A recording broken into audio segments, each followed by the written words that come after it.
दोस्तों, रामायण सिर्फ भगवान श्री राम और रावण के युद्ध की कहानी नहीं है। इसमें कई महत्वपूर्ण चरित्र का वर्णन मिलता है, जिसमें लंकापति रावण का पुत्र मेघनाद और मेघनाद की पत्नी सुलोचना भी शामिल है।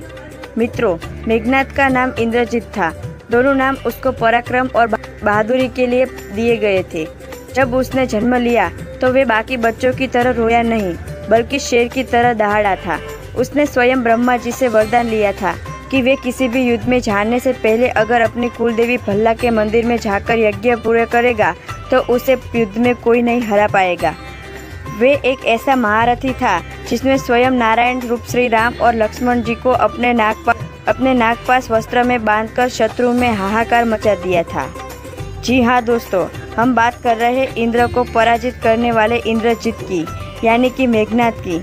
दोस्तों, ये तो हम सभी जानते हैं कि श्री राम और रावण के बीच युद्ध में लक्ष्मण ने नवनाथ का वध किया था। लक्ष्मण ने उसके बाद से मेघनाद का सर धड़ से अलग कर दिया था, लेकिन सुलोचना के सत्ता में इतना ताकत था कि मेघनाद का काटा हुआ सर भी जोर जोर से हंसने लगा था। दोस्तों, क्या है सुलोचना और मेघनाद की पूरी कहानी? अगर आप जानना चाहते हैं तो इस वीडियो को पूरा जरूर देखें। नमस्कार दोस्तों, स्वागत है आपका आज के इस वीडियो पर एक बार फिर। ऋषि विश्वकर्मा ने 2 विवाह किए थे। पहली पत्नी इलाइदा से विश्वकर्मा को पुत्र के रूप में कुबेर की प्राप्ति हुई थी और दूसरी पत्नी से रावण, कुंभकर्ण, विभीषण, शूर्पणखा का जन्म हुआ था।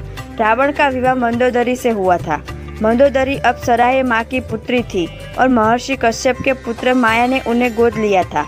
मंदोदरी से रावण को जो पुत्र मिले उनका नाम मेघनाद, महोदर, बृहण, द्रौपक्ष और दिमकवीर थे। इनमें से मेघनाद रावण और मंदोदरी का सबसे ज्येष्ठ पुत्र था।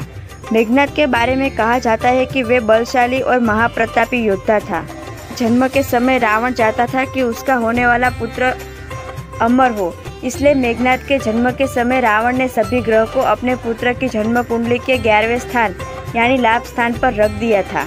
परंतु रावण की दुष्ट बुद्धि से परिचित शनिदेव ने अंतिम समय में अपनी चाल बदलने और वे 11वें से 12वें स्थान पर आ गए थे, जिससे मेघनाद अमर नहीं हो पाया।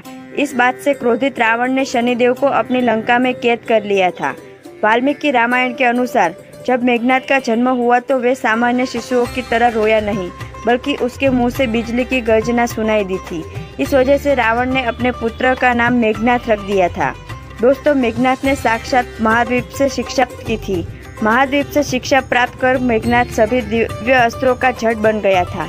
अपनी किशोरावस्था में मेघनाद ने अपने कल्प 13 के मंदिर में गुरु शुक्राचार्य से शिक्षा लेकर कई सिद्धियां प्राप्त कर ली थी।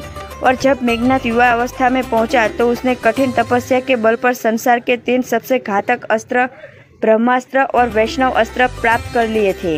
ये था मेघनाद की कहानी से जुड़ा पार्ट 1।